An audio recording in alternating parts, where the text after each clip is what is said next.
told your friend you're not okay? And tell me what's wrong and why you never said you felt that way. And guess you're trying to stay strong and fake a smile until I look away.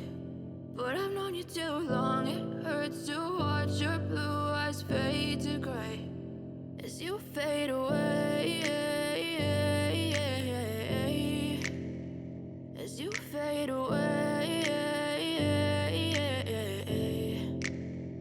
Yeah, I'm about to fade away, cause every time I wake up I feel like it's Monday. Something's going wrong with all the chemicals up in my brain. All of a sudden I don't look at anything the same way. Got a buildup of my thoughts sitting in an ashtray. I'm sorry that I'm so inconvenient, okay? Just let me be me and I'll stay out of your way. I can see the way you look at me, I'm such a disgrace. I never really asked to be brought into this place. You wanna love me? Well then baby I have a taste. All the highs and the lows, no you'll never be the same. I don't really wanna hurt you but I can't control the pain. If you're sticking by my side maybe we could be okay. Okay, maybe you could be the change I need today. I promise that I've never felt this way. I really hope that you will choose to stay through all the pain. I know you told your friend you're not okay.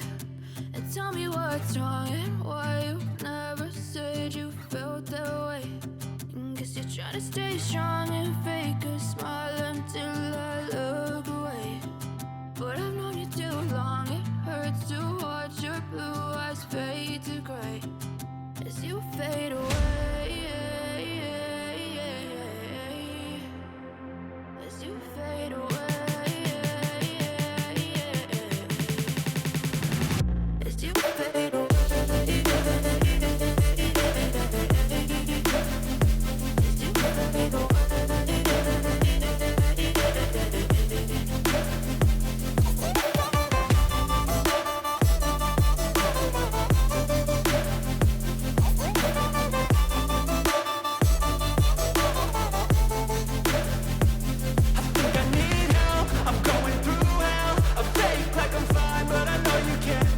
Like nothing I felt, my mind overwhelms. I think that I'm broken, but I hope you can't help. I know I'm not perfect, but some days I feel far more worthless. Baby, you make me feel nervous. If I still have you, I have purpose. It's all worth it. I know you told your friend you're not okay. And tell me what's wrong and why you never said you felt that way. I guess you're trying to stay strong and fake a smile until I look away. But I've known you too long, it hurts to watch your blue eyes fade to gray as you fade away, as you fade away, as you fade away.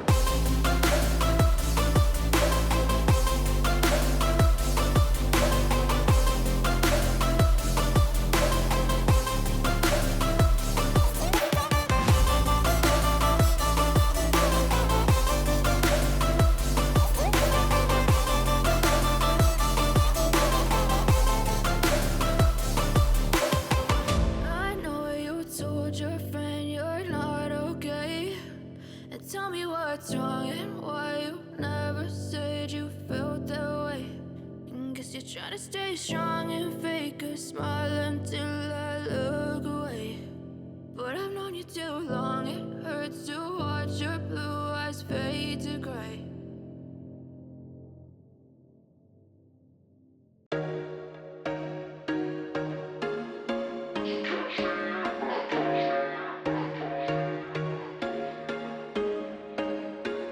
There was once a day that I would pray for you. I'd go and misbehave just so you'd notice too. Sneaking looks up and down from across the room. And damn, what a hell of a view. I feel good, you look great, I like you, I can't wait. A first time, a first date, you're so fine, I'm so late. You sip wine, I drink straight. Don't waste time to my place. I feel my heart erase. So catch me if I fall.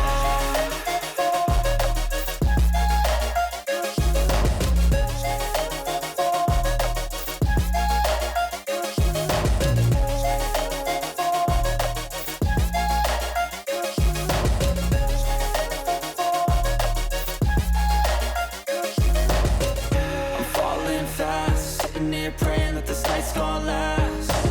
You got it all on tap, I'm loving your vibe, always have your back. We like all the same tracks, listen all night in the sheets all black. Said I'm falling fast, don't remember life before you, that's fact. I feel good, you look great, I like you, I can't wait. A first time, a first date, you're so fine, I'm so late.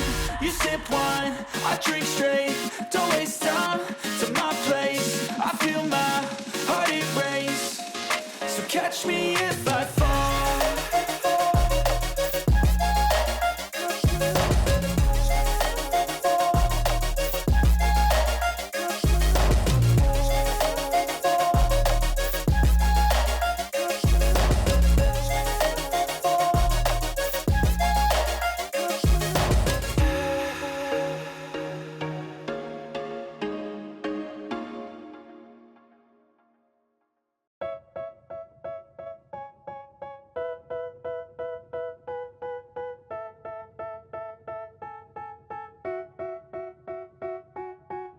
They tell me that I'm never gonna make it. They want me to do something that could make sense. They hate when I keep dreaming I'll be famous, but I don't give a fuck, I'ma keep chasing. I got all this potential that's deep inside of me, but they hate when you're successful cause they try to be. They sit there being judgmental because you're trying things, and they just want you to settle and do the right thing. So get a good job, don't slack off. Wake up every morning, make a good impression on your boss. Don't do anything that I wouldn't do, and when you're making money, make sure you don't spend it too soon. Fuck that, I'll do what I wanna do. I got a different path from everyone and that includes you. Who are you to tell me how to live life? In these times it feels like nobody's right, yeah. So I'ma figure out what else we succeed, and then invest all of my time into that and proceed. I need whatever the hell could make me happy, and I don't think you have a clue what could that be. They tell me that I'm never gonna make it. They want me to do something that can make sense. They hate when I keep dreaming I'll be famous, but I don't give a fuck, I'ma keep chasing. They tell me that I'm never gonna make it. They want me to do something that can make sense. They hate when I keep dreaming I'll be famous, but I don't give a fuck, I'ma keep chasing. I think this life could be special if I get rid of the devils. They think that I am a rebel, I think they want me to settle. There's nobody on my level. They think that work is too stressful, I think that work is essential. The grind is all in your mental. 지난주에는 저희가 테슬라의 생산 공정 혁신과 관련된 이야기도 했고, 테슬라 보험에 대한 이야기도 했고, 그런 거에 대해서 많은 분들이 또 많이 보셨더라고요. 조회수도 많이 올라갔는데, 자, 이번 주에도 역시 또 여러 가지를 준비를 했는데, 일단은 또 테슬라 주가를 한번 체크를 하고 가야겠죠? 네. 오늘 테슬라 주가를 한번 체크하고 가겠습니다. 오늘은 아니고 이제 주말이었죠. 우리 시간으로는 토요일 날 아침에 미국 시장이 마감했고, 미국 시간을 금요일에 테슬라 주가가 어떻게 마무리가 됐는지 딱 보시면 173.44달러로 거래를 마감했습니다. 애프터 아워에서는 소폭 올라서 한 0.6%. 어쨌든 아직은 170달러대. 지난주에 저희가 그 인베스터 데이 이후에는 어쨌든 테슬라 주가는 내려왔다가 크게 올라가고는 있지 않은 상황이에요. 여기가 이제 마지막 거래일 정도의 상황이었고요. 자, 이런 상황에서 미국 시장이 일단은 지난 금요일에 큰 폭으로 좀 하락을 했습니다. 왜냐하면 미국의 이 SVB라고 실리콘밸리 뱅크가 파산을 하면서 이것의 여파로 은행주나 기술주나 이런 종목들이 대거 하락을 했기 때문에 나스닥이 막 2% 넘게 지난주 토요일에도 하락을 했고, 이러면서 우리 시장도 오늘 시장 사실은 주말에 굉장히 긴장했습니다. 여러분들 뭐 보신 분들도 계시겠지만 우리 시장에 영향을 여러분 이런 얘기를 하고 있는데 갑자기 슈퍼챗으로 행복한 인생님께서 10,000원을 보내주셨어요. 우와, 감사합니다. 감사합니다. 아까 말씀드린 대로 하트를 드릴게요. 감사합니다. 와, 행복한 인생님 진짜 행복하실 겁니다. 고맙습니다. 인생. 와. 저 인생에서 처음 받아봅니다. 이런 네, 거. 저도 처음 받아봐요. 네. 와, 진짜 자비로우신 우리 행복한 인생님. 감사합니다. 와, 감사합니다. 여러분들 박수 한번 주세요. 감사합니다. 자, 계속해서 이어가면 어쨌든 SVB 실리콘밸리뱅크 파산 이야기 때문에 우리 시장도 오늘은 아마 큰 하락이 있을 거다. 주말에 이제 주식 관련, 증권 관련 이 금융에 계신 분들은 많이 긴장을 했어요. 그래서 사실 오늘 시작할 때도 시작은 하락으로 시작을 했습니다. 코스피, 코스닥이 모두 한 1% 가까이 하락으로 출발을 했는데 그 사이에 미국 정부에서 실리콘밸리뱅크에서 뭔가 돈을 빌렸거나 예금을 가지고 있거나 한 것을 다 보증해 주겠다고 했어요. 미국 정부에서. 그러면서 그 이야기가 바이든 대통령이 이제 담화를 발표할 건데 실제로 스피치를 할 건데 그거 전에 백악관 홈페이지에 그런 내용이 올라왔습니다. 그러면서 시장이 갑자기 올라왔어요.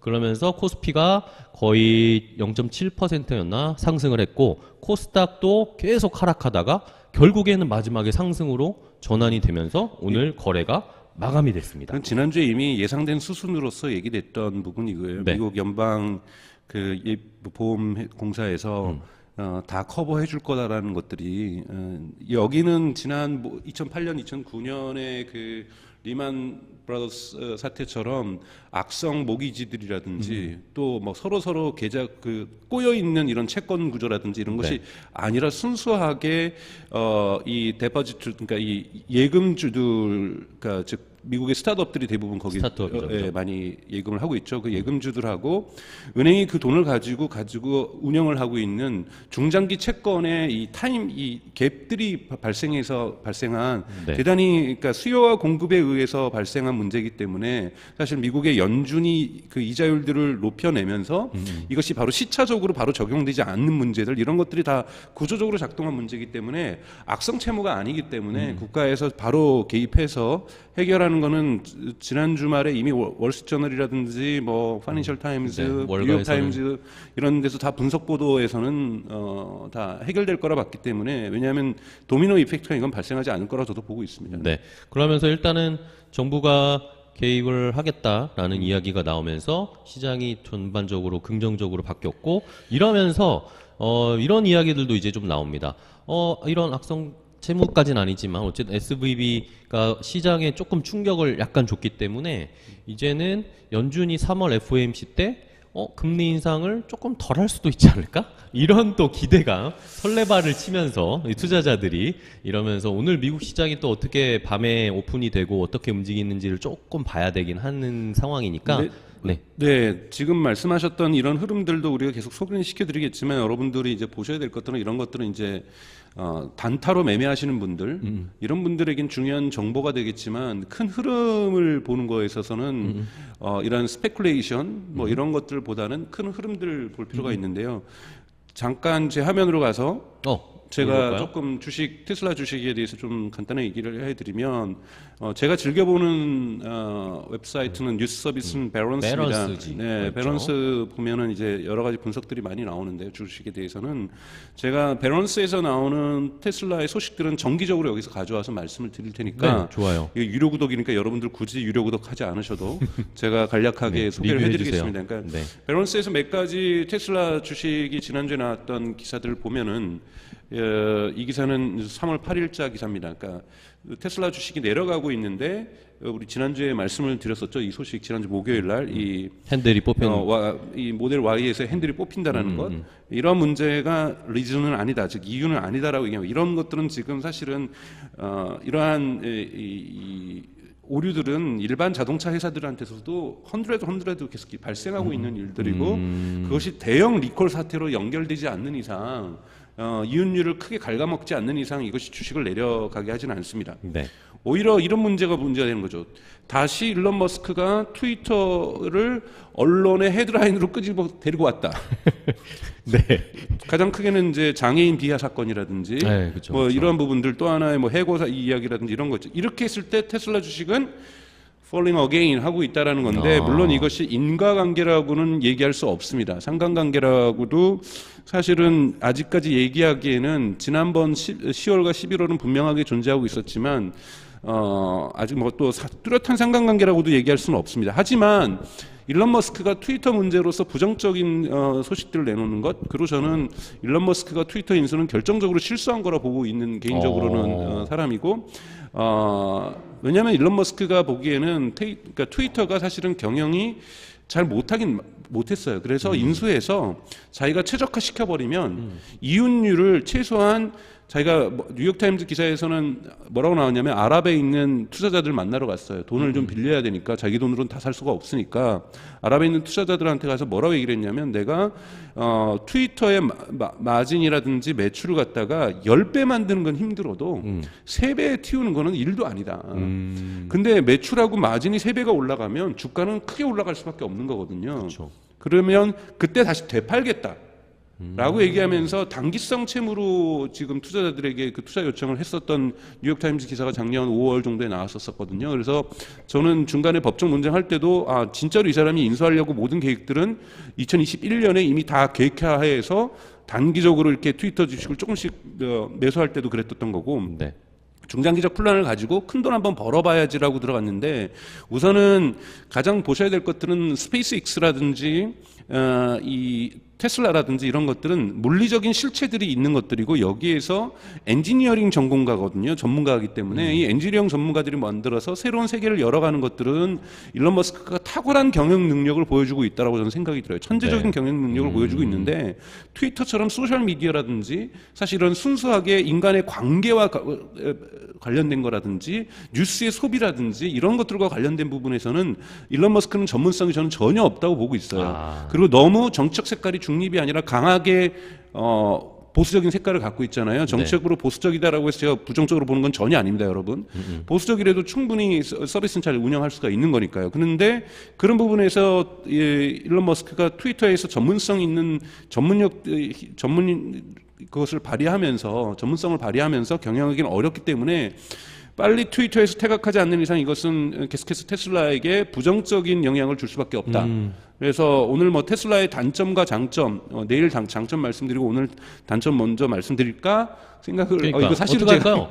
어떻게 할까요? 먼저 뭐 물어볼까 얘기. 그러니까 어떻게 할까요? 장점부터 할까요? 단점부터 저 장점도 할까요? 준비되어 있고 단점도 되어 여러분들 있습니다. 우리 한번 댓글로 반응 보여주시죠. 여러분들 테슬라의 장단점을 저희가 파헤쳐 볼 건데, 이번 주에는 장점부터 할까요? 단점부터 할까요? 바로 답글을 달아주시고, 그런 사이에 저희가 또 황윤정님께서 황윤정님께서 아까 우리 행복한 인생님보다 한 10,000원 더 더블로 네, 고맙습니다. 2배 2만 원의 또 슈퍼챗을 주셨습니다. 감사합니다. 네, 고맙습니다. 황윤정님, 여러분들 너무 네. 감사해요. 이렇게 저희가 열심히 하고 있는데 여러분들이 이런 1위 반응을 단점인가요? 장점. 이건 아까 애플 다뤄달라. 네. 애플도 저희가 한번 해야 될 것 같고, 하여튼, 트위터도 아무튼 네. 오늘 그래서 어떻게 할까요? 그러니까 저는 장점과 단점을 말씀드리기 전에 그것을 큰 줄기에 트위터는 집어있지 않았어요. 그 정도로 트위터가 명백한 단점이라고 볼 수는 없다라고 보는 게 중장기적으로. 중장기적으로도 유의미한 단점하고 장점을 제가 오늘 뽑아왔는데, 이거는 단기적으로 곧 이미 일론 머스크도 경영을 넘기겠다 그랬잖아요. 그쵸. 제 생각에는 올해 1, 4분기 때 저는 넘길 거라고 생각했는데 늦어지고 있는 거 봐서 아직까지 새로운 대표를 결정하고 있지 못하다라는 거고, 늦어도 올해 2, 4분기 전까지는 저는 트위터의 경영권은 넘길 거라고 보고, 그러면은 트위터의 리스크는 해치될 거라고 봅니다. 그래서 그 시기가 곧 올 거기 때문에 중장기적으로 트위터가 리스크는 아니지만, 지금까지 일론 머스크가 트위터를 대표도 하고 있고, 지금 뭐 스페이스X도 대표하고 있고, 뭐 테슬라도 대표하고 있는 이상은 트위터에서 이렇게 헤드라인에, 즉 언론에서 트위터가 등장하면 등장할 때마다 파지티브한 뉴스로 등장하기는 어렵거든요. 그쵸. 이건 무조건 네거티브고, 이 네거티브라는 거는 테슬라 주가에 영향을 줄 수밖에 없다. 네. 이런 말씀 좀 드리고 싶고요. 좋습니다. 또 하나가 이제 이거예요. 이건 월스트리트저널에서 나왔던, 지난주에 나왔던, 이건 좀 시간이 됐죠. 3월 2일자 나왔던 건데, 노뉴스.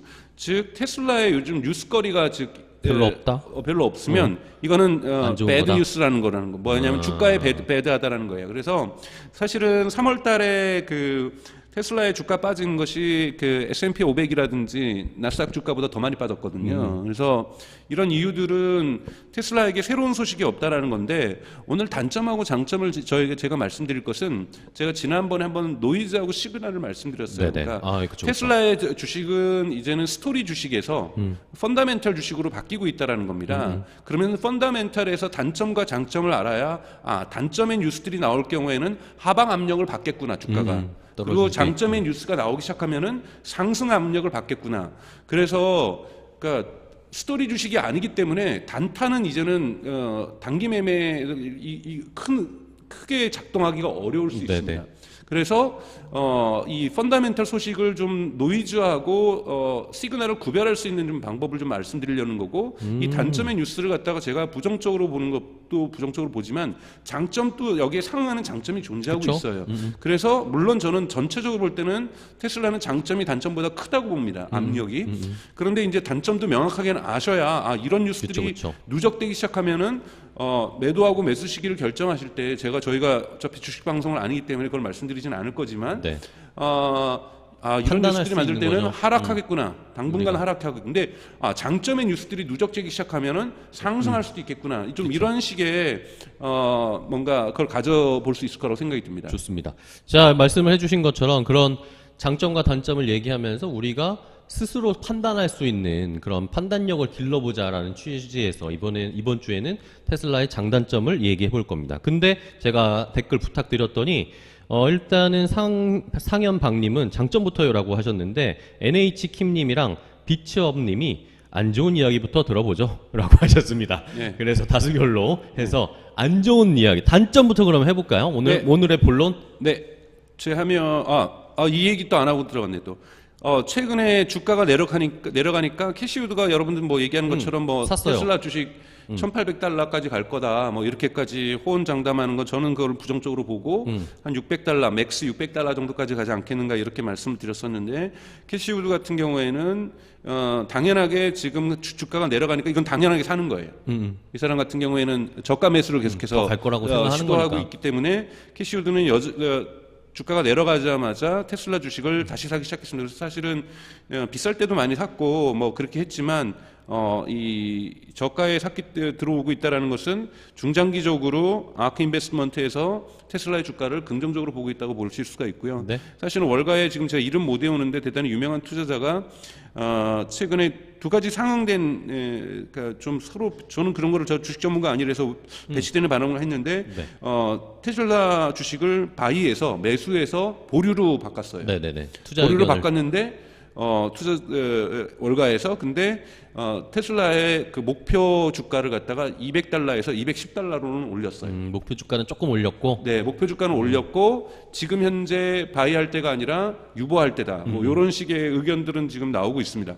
본격적으로 테슬라의 단점을 하나씩 짚어보도록 하겠습니다. 네. 여러분 제가 말씀드렸던 것처럼 세계 3대 자동차 시장은 중국 시장, 미국 시장, 유럽 시장 순서대로입니다. 크기 면에서. 그리고 전기차 시장으로 볼 때는 중국 시장이 압도적으로 크고 크죠. 그 다음에 유럽 시장이 크고 미국 시장이 큰 거예요. 자, 이렇게 우리가 기억을 하면은 테슬라는 전체 자동차 시장에서 중요한 세계 시장이 다 들어가 있다라고 볼 수가 있고요. 근데 이 중국 시장이 불안한 것은 뭐 여러 가지 이유가 있죠. 첫 번째 가장 불안한 거는 미중 간의 갈등들이 심화되는 것 가장 좋지 않습니다. 제가 말씀드렸던 것처럼 테슬라의 공장인 상하이 공장의 땅 주인이 테슬라가 아니라는 거예요. 이런 역사는 저는 인류에서 처음 들어봐요.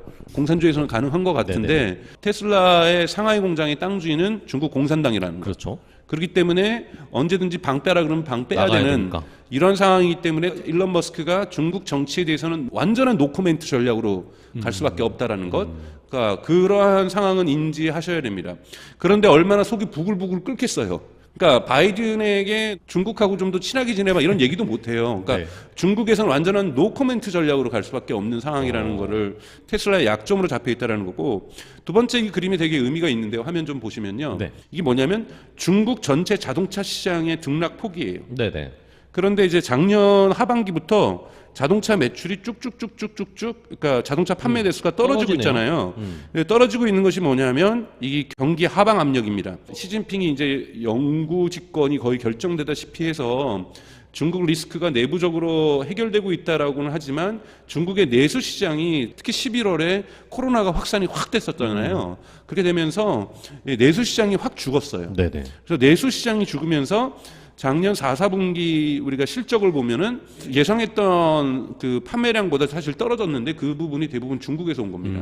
이것이 올해는 그러면은 계속 떨어지겠을까 아니면 올라갈까 했는데 생각보다 올라가서 긍정적인 신호를 냈지만 뭐냐면 중국 시장이 되게 불안하다라는 거예요. 네네. 일정하게 꾸준하게 성장해주는 시장이 아니라는 거죠. 그러니까 갑자기 줄어들기도 하고 늘어나기도 하고 이거는 미중 간의 갈등에도 있지만 가장 더 중요한 것은 중국에서의 코로나로 유발되고 있는 내수 경제의 침체 그리고 중국의 전체 경제 성장률이 저하되기 시작하면서 자동차 시장 자체가 냉각기를 맞고 있다는 부분들. 작년 12월 5일자 뉴스에 하면은 상하이 공장이 일부 문을 닫았던 이야기들도 나오고 있습니다. 올해 들었으면서 이건 3월 3일자 블룸버그 보도인데 올해 1, 2월에 이상하게 중국에서의 자동차 시장이 커졌고 테슬라 테슬라의 판매량도 좀 늘었다고? 네. 테슬라의 판매도 늘었다라는 것. 그래서 사람들의 우려대로 10월, 11월, 12월 계속 축소되던 중국 시장이 그나마 반등을 기했다라는 거예요. 근데 반등을 했지만 이것이 다시 압도적인 뭐 정상화됐다라고 볼 수는 없어요. 이 중국 시장의 전체 매출 사이즈가 약해졌다라는 거는 제가 좀 이따 보여드리겠습니다. 네. 이 그림이 바로 그건데요.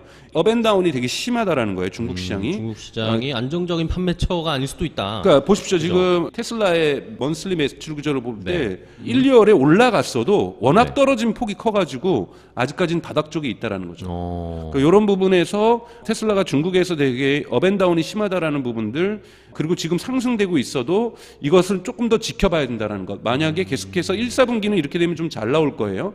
그런데 2, 4분기에서 다시 떨어질 수도 있는 거고 이 부분을 계속해서 봐야 된다는 부분에서 테슬라가 중국에서 이제 1위 하기는 사실은 조금 글렀거든요. BYD가 너무 강력해서. 그러니까 2위라는 자리를 BYD랑 근소하게 지켜줘야 이 소식들이 계속 들려오면 그러니까 모델2의 출현이 되게 중요한 거죠.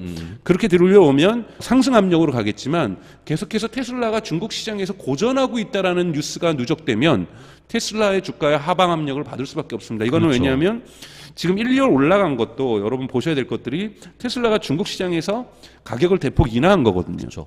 대폭 인하해서 이게 올라간 거고 인하하면서 보조금까지 받으면서 올라간 건데 그건 뭐냐면 요번에 1, 4분기 실적을 보면은 매출은 그러니까 즉 판매 대수 딜리버리는 아마 줄어들지 않고 되게 상승했을 거예요.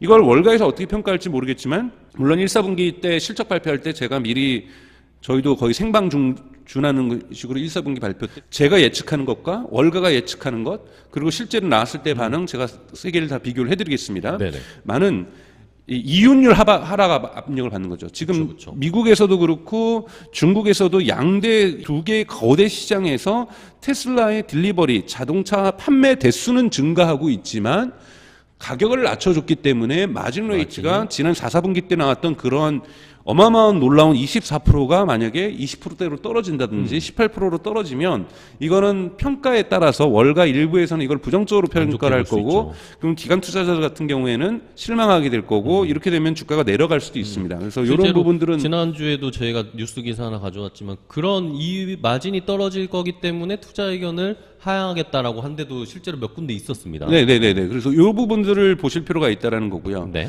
2023년에는 그런데 이제 예측을 하기로는 그러니까 전기차의 판매가 플러그인까지 포함해서 그리고 수소차는 뭐 거의 뭐 안 팔린다고 보니까 2022년에 판매됐던 게 600만 대가 넘어요. 네네. 그러니까 전기차만입니다, 여러분.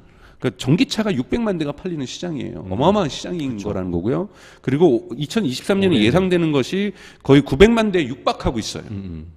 자, 여기에서 마켓쉐어를 테슬라가 얼마나 가져올 것인가 되게 중요한 뉴스가 될 거라는 거고 중국 시장이 얼마나 중요한지 여러분들 이 크기에 놀라실 거예요. 850만 대가 팔린다라는 것은 압도적으로 1위인 시장이에요. 큰 시장. 네, 가장 큰 시장이라는 거고 이 큰 시장에서 왜 매출 마켓쉐어도 중요하냐면은 당장의 분기별에 있어서의 마진율도 중요하지만 내일 얘기할 테슬라의 장점 을 얘기할 때 그러면서 제가 현대차의 전략을 비판할 거고 메르체스 벤츠라든지 폭스바겐의 전략을 비판할 거예요. 그러니까 전기차 전략을 쉽게 얘기해서 고이윤을 내는 지금 큰 차 SUV 위주의 전기차를 만들고 있는 것 고각 사양의 아이오닉 6 낸 거 저는 결정적 실수라고 봐요. 그래요? 가격을 올려가는 차를 만드는 게 아니라 테슬라가 여러분 잘할 때 가장 칭찬받을 건 뭐냐면 가격을 정말로 저렴하게 만드는 모델 2를 내놓을 때 주가는 확 올라갈 겁니다.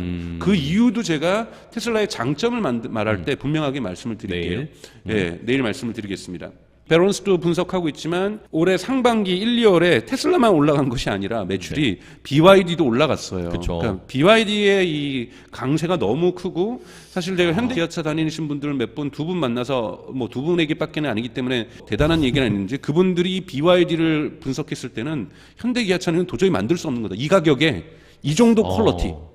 이 가격에 이 정도 퀄리티는 나오기 어렵다. 현재 당분간은 그 정도로 퀄리티도 괜찮으면서 가격대가 저렴한 BYD는 사실은 대단히 막강한 전기차 기업이라고 볼 수가 있고 테슬라가 궁극에 대결해야 될 지점은 BYD에 있다고 저는 생각을 하고 있어요. 그런가요? 그렇기 때문에 아니라? BYD하고의 어떤 대결 구도에서 테슬라가 지금 뒤처지고 있는데 이 뒤처지는 갭의 폭을 얼마나 줄여낼 수 있는가 이 대단히 중요하다고 볼 수 있습니다. 네. 테슬라의 그 중국에서의 가격 할인 정책이 어느 정도 좀 먹혔지만 하지만 이것들이 또 다시 웨인스 줄어들고 있다라는 거거든요. 그러니까 프라이스 컷의 부스트가 있었긴 하지만 천천히 다시 줄어들고 있다라는 건 뭐냐면 별로 안 좋은 뉴스예요. 처음에 프라이스 컷 했을 때 초기에 좀 1, 2월에 많이 팔았는데 그 효과가 다시 줄어들고 있다라는 거거든요.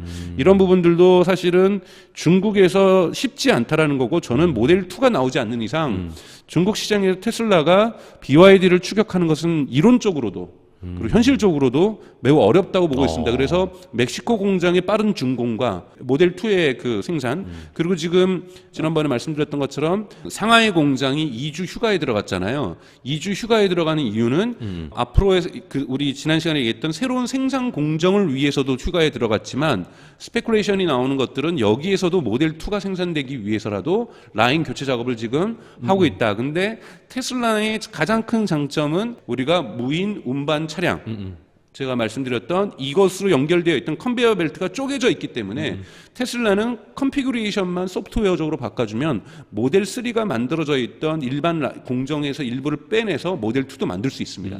그런 부분에서 상하이 공장이 지금 2주간 휴업 들어가는 것은 중국 시장에서 만들어내기 위해서 모델 2의 출시를 땡기기 위해서라는 스페큘레이션도 있고 또 하나는 어차피 생산 공정에 전체적인 변화가 필요한 거니까 효율성을 높이기 위해서 비용을 절감시키기 위해서 이런 부분이라는 걸 좀 보실 필요가 있습니다. 그러니까 첫 번째 제가 이제 말씀드렸던 단점, 중국 시장에서의 결정적으로 강력한 BYD라는 경쟁자가 있다라는 것, 그리고 중국의 내수 시장이 그렇게 지금 썩 좋지 않은 상황이라는 것. 그렇죠. 그럼에도 불구하고 전기차 시장은 전체 시장은 자동차 시장은 줄어들 수 있지만 그래도 전기차 시장은 꾸준히 올라가고 있는 850만 대가 올해 팔릴 거라고 예상되고 있는 여러분들 테슬라가 작년에 전체 140만 대밖에 안 돼요. 네. 그러니까 그 규모의 차이를 끼는 거죠. 전 세계에서 테슬라가 140만 대 팔았는데 중국에서만 전기차 시장의 규모가 물론 여기에는 저기 BYD의 플러그인 하이브리드를 지금 포함하고 있는 거지만 플러그인 하이브리드가 20-30% 되긴 되지만 네네. 850만 대라는 건 어마어마한 시장이라는 겁니다. 그럼 결국에는 중국 시장이 엄청 뭐 우리나라 기업들도 사실 한 단계 레벨업하면서 돈을 많이 번 건 중국 시장에서 뭔가 판매하고 중국에서 매출이 나오는 기업들은 한 단계 기업이 레벨업 됐잖아요. 그런 거가 마찬가지로 테슬라도 중국 시장에서 많이 팔고 잘 팔아야 어쨌든 주가도 더 잘 갈 수 있고 그런 것인데 중국이 경기 저는 그래서 현대기아차 주식에 대해서 별로 안 좋게 평가하는 이유가 중국을 공략 못하니까 중국을 공략을 절대 할 수 없어요. 왜냐하면은 내려가는 모델이 아니라 제네시스에 집중하려고 하잖아요. 그러니까 비싼 돈, 마진율 높은 것 이런 거는 유럽에서도 안 돼요. 유일하게 작동할 수 있는 게 미국이거든요. 근데 이제 미국 시장만 바라보면 안 되는데 그렇죠. 너무 미국 시장에 집중한 이거는 단기 성과는 좋아요. 왜냐하면 매출이 나올수록 마진율이 좋으니까 매출의 액수도 좋아지고 그러니까 작년에 매출이 되게 좋았잖아요. 이거는 단기성인 거예요. 만약에 거기에서 경쟁자가 나와서 다른 판을 만들어 버릴 경우에는 현대차는 맥을 못 쓰게 돼 있어요. 현대기아차가 출구 전략은 저희가 한번 애플카 하겠지만 애플카의 대리 생산 기업으로서의 현대차나 기아 특히 기아차의 가능성은 여전히 남아 있기 때문에 이런 소식이 조금 희소식으로 들릴 수 있겠지만 저는 중장기적으로 현대기아차의 주가는 펀더멘탈 자체가 좋지 않다고 보고 있습니다. 네. 일단은 첫 번째 중국 시장에서 테슬라가 BYD라는 경쟁자를 이길 수 있을까? 이길 수 있을까? 그리고 또 하나는 중국의 내수 시장이 전체적으로 안 좋아지면서 자동차 시장이 좀 침체될 것 같다. 물론 전기차 시장은 계속해서 성장하고 있지만 근데 이것이 전기차 시장에도 타격을 줄 경우에는 문제가 심각해진다. 그리고 또 하나는 중국 시장의 세 번째 요인은 모델 2가 언제쯤 나올 것이냐. 그러니까 너무 오래 끌면은 중국 시장에서 테슬라가 BYD와의 격차가 더욱더 심각해질 그쵸. 수가 있다는 거죠. 그쵸. 이 심각해진다는 뉴스가 나올수록 테슬라의 주가는 하방 압력을 받을 수밖에 없다. 그렇죠. 좀 이런 말씀을 세 가지 정도로 요약해서 말씀드릴 수 있을 것 좋습니다. 같고요. 첫 번째 중국 시장을 한번 정리해봤습니다. 첫 네. 번째 단점으로. 자, 두 번째는 뭡니까? 미국 시장이 또 단점일 수 이번엔 있어요. 미국 시장. 네네. 또 그 다음으로 큰 시장. 지금 뭐 이 BBC도 보도를 하고 있는 것처럼 BBC가 어제 제가 이거를 스크린샷을 떴으니까 네. 5 days ago니까 뭐 하여튼 얼마 전 뉴스죠. 계속해서 프라이스 컷을 하고 있어요. 네. 그러니까 프라이스 전쟁이 게릴라 전쟁이 한 번으로 끝난 게 아니라 더블 지금 프라이스 컷으로 들어가고 있는 그렇죠. 거거든요. 한 번 더 내렸죠. 한 번 더 내린 거잖아요. 한 번 더 내리는 겁니다. 이게 뭐냐면 계속해서 부스팅을 하기 위해서 인위적으로 스티뮬레이션 시장을 자극하기 위해서 판매를 촉진하기 위해서 계속해서 가격을 내려주는 건데 물론 테슬라의 놀라운 점은 프라이스를 커팅할 수 있다는 것 자체는 그렇죠. 전 세계에서 유일한 전기차 기업이에요. BYD도 프라이스 커팅은 잘 못합니다. 왜냐하면 마진율이 겨우 10% 그런 저가형 차를 만들면서 BYD의 놀라운 점은 10%대의 마진율을 남긴다는 거죠. 남긴다라는 거 부분에서 BYD는 거기도 하나의 미라클이라고 전 보고 있어요. 미라클이라고 보고 있는데 24%의 마진율을 갖고 있으니까 마진 레이트를 가지고 프라핏 레이트를 가지고 있으니까 테슬라는 프라이스 컷을 할 수가 있는 거잖아요. 즉 범위가 넓은 거죠. 네, 넓은 거죠. 이거는 좋은데 이렇게 두 번씩이나 내려야만 하는 이유는 뭐냐면 무언가 판매가 부진하니까. 부진하다라는 이야기를 할 수가 볼 수가 있다라는 거죠. 그래서 두 번을 내려서 부스팅을 계속 하고 있다라는 거예요. 근데 이거는 뭐냐면 결국 1, 4분기 때 테슬라의 마진율이 24%는 기록할 수 없다라는 걸 정의해주고 있다라는 거예요. 아. 또 하나의 문제인데요. 그러니까 가격 인하는 이윤율 하락으로 이어질 수밖에 없다라는 거고, 이 부분이 이제 미국 시장에서의 문제점들, 좀 계속해서 가격 인하 하방 압력을 받을 수밖에 없다. 특히 이제 지금 미국 시장은 되게 독특하죠. 리세션이 올 거라고 경기 침체가 올 거라고 전문가들은 다들 진단하는데 노동 시장 같은 경우에는 고용이 실업률이 계속해서 줄어들고 있는 예상하기 어려운. 그렇기 때문에 인플레이션이 계속해서 지속될 수 있고 계속해서 이자율이 올라갈 수 있는 지금 노동시장 때문에 그렇게 되는 거잖아요. 그래서 그런 부분들이 있긴 했지만 이자율이 올라간다는 건 또 하나의 안 좋은 점은 뭐냐면 미국은 우리하고 한국하고 다르게 거의 다 신용 자동차 구매입니다. 그렇죠. 대출을 받아서 차를 삽니다. 그러니까 한국은 그래도 돈 좀 있으신 분들은 현금으로 다 내고 사거나 50% 내고 사거나 그렇죠. 뭐 70% 내고 사거나 이런 경우들이 많은데 미국은 거의 대부분이 대출을 받아서. 대출을 받아서 은행에서 대출을 받아가지고 자동차를 사는 거거든요.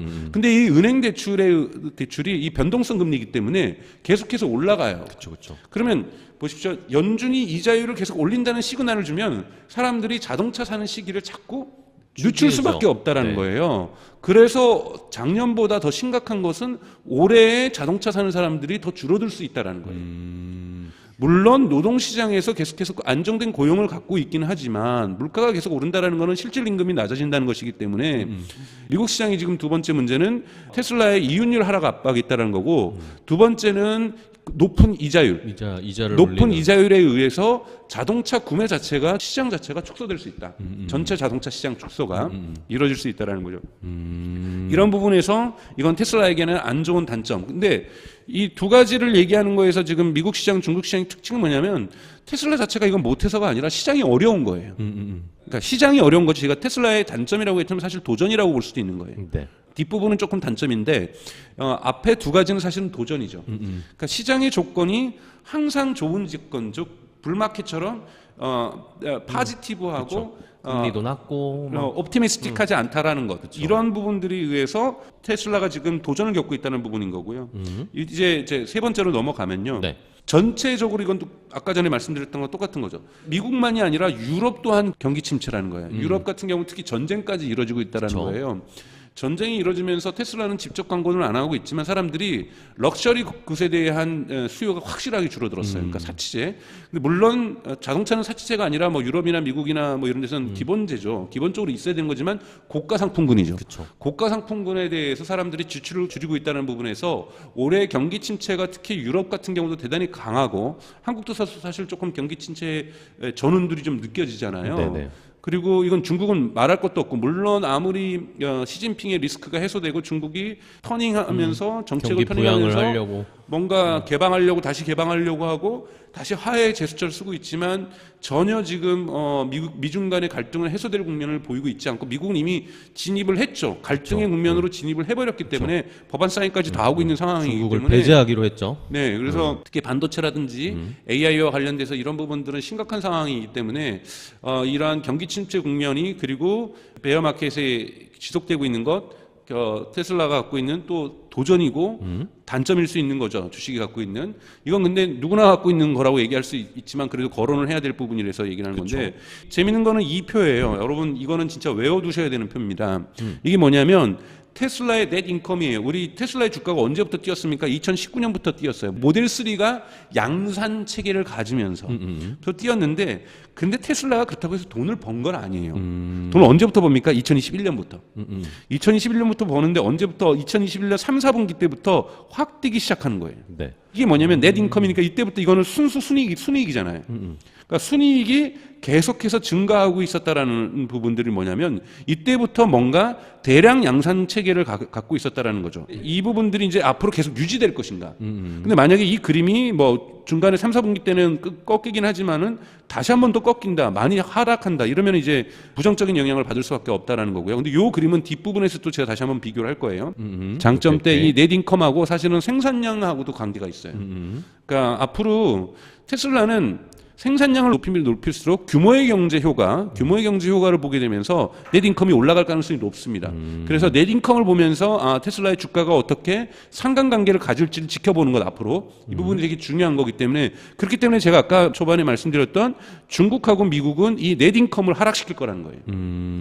왜냐하면 프라이스 커팅을 했고 프라이스 커팅을 많이 했기 때문에 그쵸. 하나 했을 때 넷 인컴은 떨어질 수밖에 없는 거잖아요. 그래서 경기 침체가 오면은 매출이 주는 거고 경기 침체 때 부스팅을 하기 위해서 프라이스 커팅을 하게 되면은 넷 인컴이 줄어드는데 사실 테슬라의 주가를 앞으로 부양할 제가 아까 말했던 스트롱 파이낸셜 펀더멘털이 테슬라의 주가를 부양할 겁니다. 그러니까 스토리가 아니라 스트롱 파이낸셜 펀더멘털. 그럼 스트롱 파이낸셜 펀더멘털의 가장 중요한 게 뭐냐?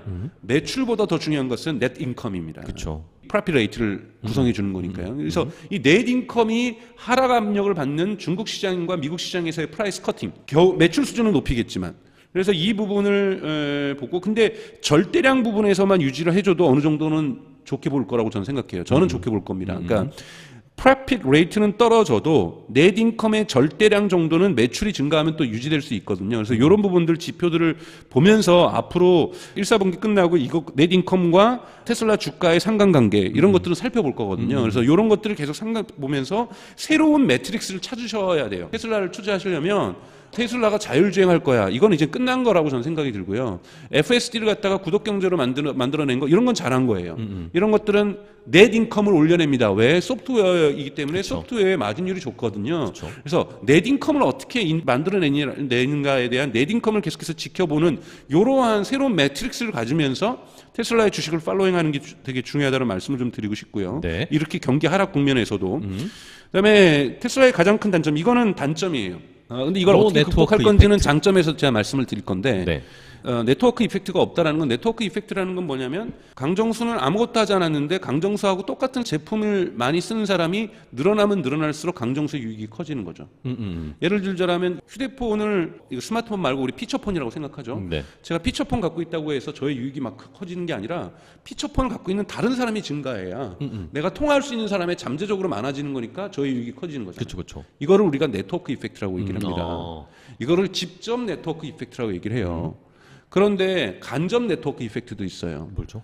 예를 들자면 여기에서 앱스토어에서 당장에 제가 앱을 쓰지 않더라도 앱스토어에 계속 앱들이 늘어나면 저는 잠재적으로 언젠가는 그걸 쓸 수가 있기 때문에 저에게 유익이 옵니다. 네, 그렇죠. 그리고 개발자 앱을 제공해 주는 사람들 입장에서 보더라도 아이폰을 쓰고 있거나 특정 안드로이드 폰을 쓰고 있는 사람이 증가하면 증가할수록 잠재적 고객 시장이 커지기 때문에 늘어나는 거죠. 유익이 와요. 서로 다른 집단에게 유익이 갈 때 우리가 이걸 간접 네트워크라고 해요. 예를 들자면 신용카드가 대표적이에요. 카드 가맹점이 많아지면 많아질수록 유익을 보는 사람들은 카드를 가진 사람들이에요. 그렇죠. 카드 가진 사람들이 많아진다고 해서 예를 들면은 호수님도 카드 있고 저도 카드 있다고 해서 서로에게 유익이 있느냐? 물론 뭐 그런 건 있을 수 있냐. 오늘 호수님 카드로 긁지 뭐 이런 생각을 할 수 있어서 유익이 네. 있을 수 있지만 제가 카드를 갖고 있는데 A라는 현대카드를 갖고 있는데 호수님이 현대카드를 더 가졌다고 해서 저에게 오는 유익은 아무것도 없어요. 그렇죠. 그런데 현대카드를 받는 가맹점 수가 늘어나면 늘어날수록 저의 유익은 커지는 거고 호수님의 유익은 커지는 그쵸, 거잖아요. 그쵸. 그래서 서로 다른 집단의 유익이 커지는 것을 간접 네트워크 효과, 이것이 커지는 과정, 간접 네트워크 효과라고 얘기를 해요. 그런데 이런 직접 네트워크 효과와 간접 네트워크 효과를 갖게 되면 위너 테이크스 올이라고 하는 사실 구글이 성장한 것들, 페이스북이 성장한 것, 인스타그램이 성장한 뭐 같은 메타라는 기업이 성장한 것, 그다음에 애플이 성장한 것, 아마존이 성장한 것, 이 테크 기업들이 성장한 거에는 네트워크 이펙트가 다들 갖고 있었어요. 네트워크 이펙트를 갖고 있으면 자신이 지배하는 시장에서 위너 테이크스 올이라고 하는 승자 독식 현상이 발생할 가능성이 높습니다. 그러면 전기차 시장은 테슬라가 다 먹을 수 있겠구나. 이런 생각을 할 수가 있기 때문에 네트워크 이펙트가 있으면 좋은데 자동차에는 여러분 네트워크 이펙트가 없어요. 그런가요? 근데 네트워크 이펙트를 만들 수 있는 방법이 있는데 그건 테슬라의 장점을 할 시간에 얘기하지만 단점은 뭐냐면 한번 생각해 보세요. 어떤 동네에 사세요, 여러분들이. 거기 테슬라가 지나가요. 네. 누군가 그걸 산 거예요. 아파트 단지에 있다고 생각해 보죠. 테슬라가 산 거예요. 그러면 쿨하고 이쁘잖아요. 그렇죠. 지하 주차장 갔더니 새로운 테슬라가 딱 있어. 그럼 이쁘고 어우, 쿨하고 멋있다. 갖고 싶고. 근데 어느 날 갔더니 뭐 이런 표현 써서 개나 소나 다 테슬라 갖고 있고 아파트 단지 주차장 갔더니 90%가 테슬라고. 네. 그러면 테슬라 갖고 있는 사람들이 유익이 커진 걸까요?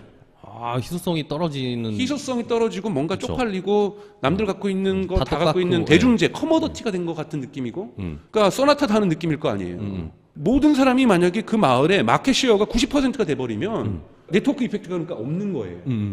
오히려 많아지면 쿨하지 않아지는 많아질수록. 거예요. 그러니까 쿨 지수가 떨어지는 거죠.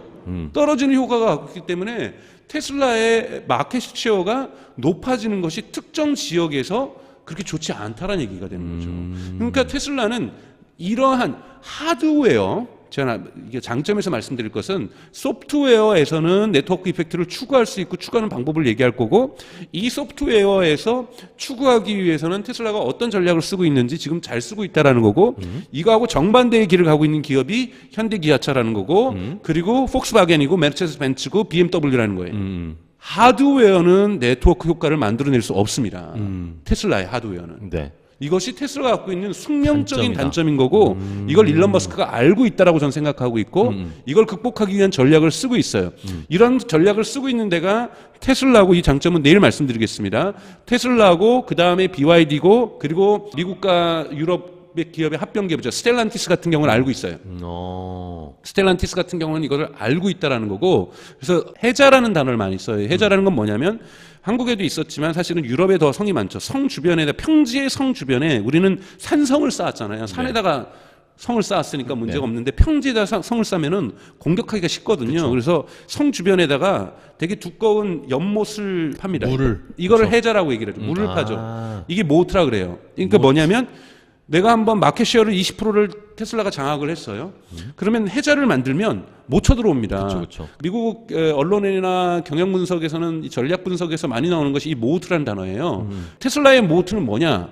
옛날에 워렌 버핏이 뭐라고 얘기를 했냐면 슈퍼차저 이거 개방하지 말아라. 물론 워렌 버핏 테슬라에 투자도 안 하고 있지만 그거가 너의 모트다. 그랬더니 일론 머스크가 그런 걸로 모트 만들 생각 1도 없다. 딴 게 있다? 네, 그때 개방 논쟁하기 전이에요. 그러니까 슈퍼 찾아갖고 나는 모트 만들 생각 없다. 근데 사실은 모트를 만들고 있는데 그건 내일 말씀을 드리겠습니다. 오케이, 알겠습니다. 그래서 테슬라가 갖고 있는 단점, 모델 다양성을 반드시 만들어야 돼요. 그렇지 않으면 소비자는 왜냐하면 자신의 차가 다르길 원한다라는 거예요. 그렇죠. 근데 모델 3 아닌 모델 Y잖아요. 모델 X하고 저기 모델 S는 너무 비싸잖아요. 일반인들 이 중산층이 살 수 있는 것이 아니라는 거거든요. 그래서 이런 부분 좀 보셨으면 좋겠다라는 거고 여기까지가 제가 지금 생각하고 있는 단점인데 사실은 세 가지는 다 도전이고 사실 단점은 네트워크 이펙트가 없다. 즉 동네 사람들이 아파트 단지에 있는 사람들이 테슬라 다 살면 테슬라가 쿨하지 않게 된다. 테슬라가 멋지지 않게 된다. 나는 가만히 있는데 다른 사람이 물건을 똑같은 나랑 동일한 물건을 사줬을 때 나의 유익이 커지는 게 네트워크 이펙트인데 테슬라는 오히려 부정의 네트워크 이펙트를 가지고 있다. 그것이 테슬라의 단점이다. 그런데 이 단점을 무엇으로 극복하느냐 이게 천재적인 경영 전략이라는 거고 이 부분에 대해서는 내일 꼭 말씀을 드리겠습니다. 좀 질문을 한번 확인을 해볼게요. 일론 머스크 추종자님이 이야기를 해주셨어요. 마지막에 말씀해주신 네트워크 이펙트가 없다 테슬라가. 네. 근데 아이폰을 많이 써서 그래도 사람들은 아이폰을 쓴다라고 네트워크 이야기를 이펙트가 있어요. 이게 뭐가 있냐면 하드웨어가 아니라 아이메시지. 미국에서 아이메시지 못하면 청소년들 사이에서 왕따 당해요.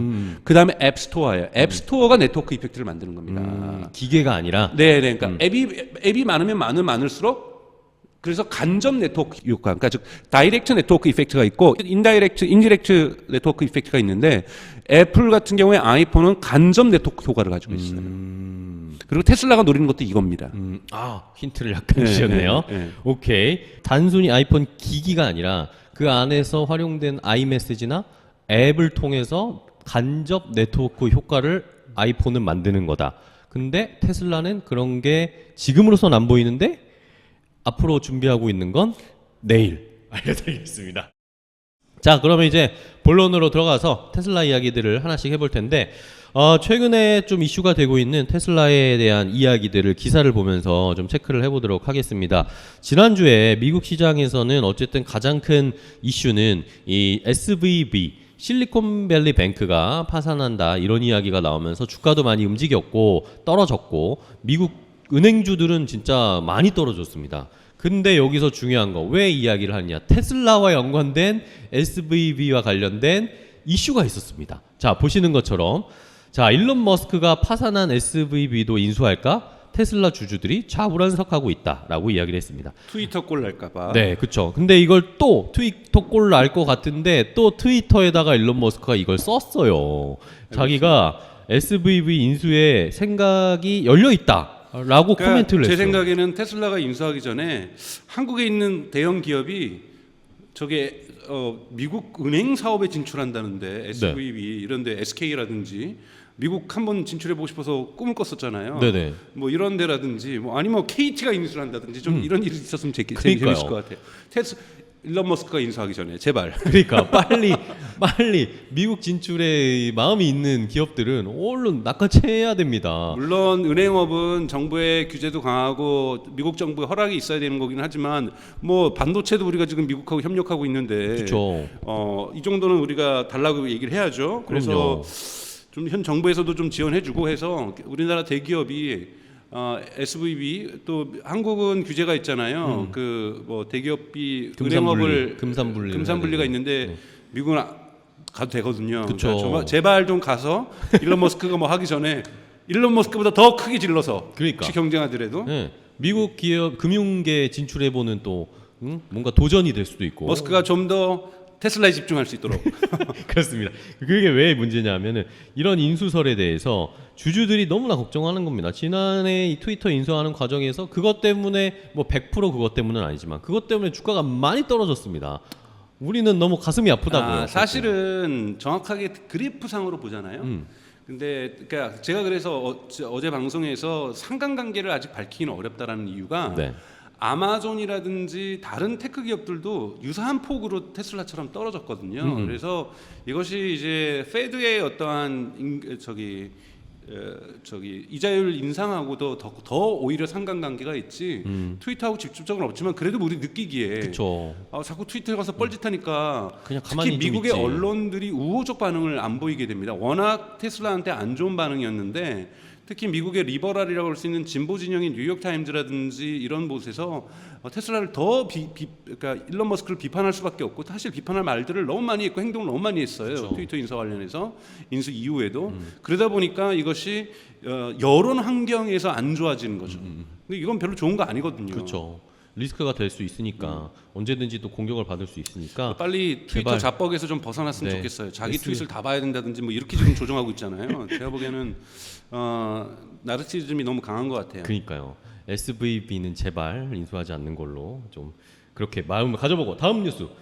이번에는 테슬라가 배터리 수급을 늘리기 위해서 한중일 기업들과 협력을 확대할 것이다. 이런 뉴스가 최근에 나왔습니다. 최근에 배터리 생산 비용을 낮추고 에너지 효율을 높이기 위해서 중국과 한국의 배터리 소재 업체들과 적극적으로 접촉하고 있는 것으로 알려지고 있다.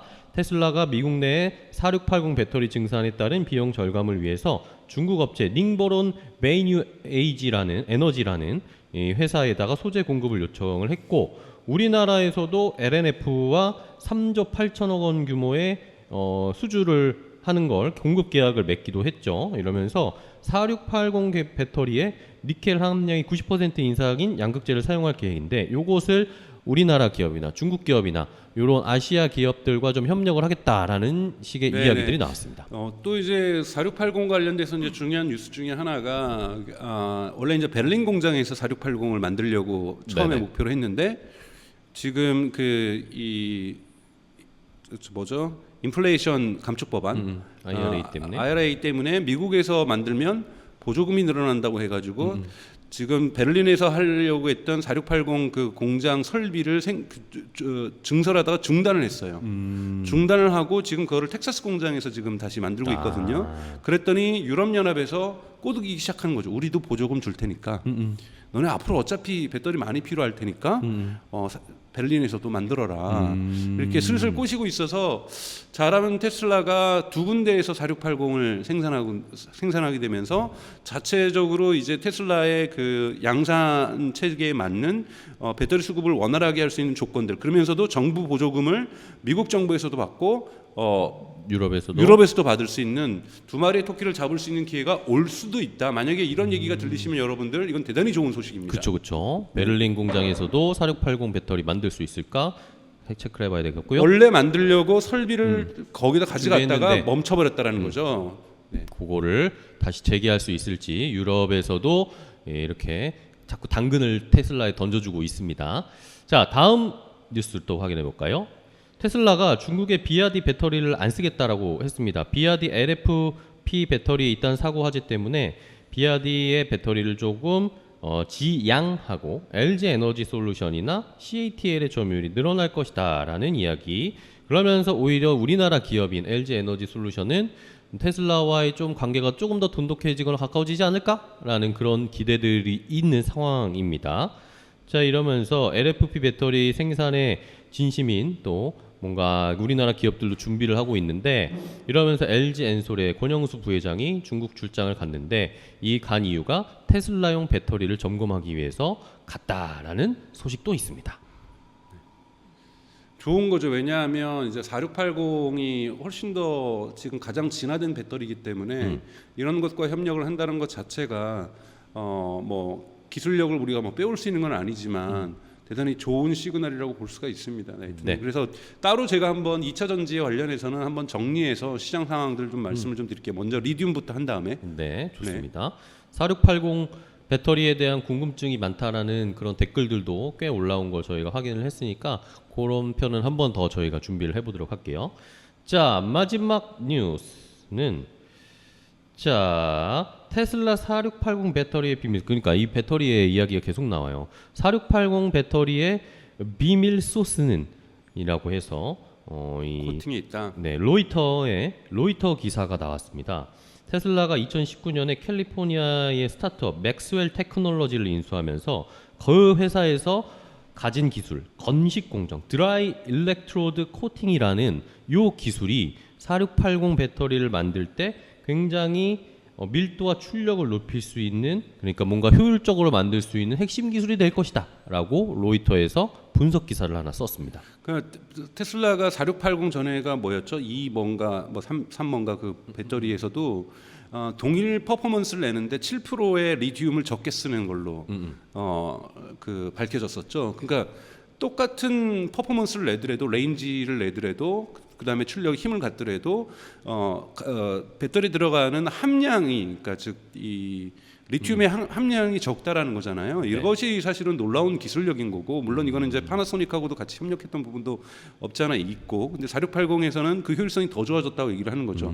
리튬 가격이 상승하고 있는데 동일 퍼포먼스를 더 적은 리튬으로 낸다라는 건 놀라운 기술력입니다. 이런 것들이 그러니까 모든 것을 버티컬 인테그레이션 하려고 하는 그러니까 이 수직 계열화하려고 하는 테슬라의 노력 속에서 그러니까 리튬 지금 브라질에 있는 마이닝하는 회사도 인수하려고 하잖아요. 그러니까 이런 부분에서 에너지 자체에 대한 전반적인 관심이 있었던 거잖아요. 그래서 에너지 사업 부분에서 저희가 메가팩에 대해서도 말씀을 한번 했던 거고 파워월이라든지 솔라 지금 지붕 그 태양광 판이라든지 이런 것도 패널도 하고 있기 때문에 이런 에너지 부분에 대한 지식들도 대단히 높은 것이 테슬라의 장점이라고 볼 수 있죠. 네. 네, 좋습니다.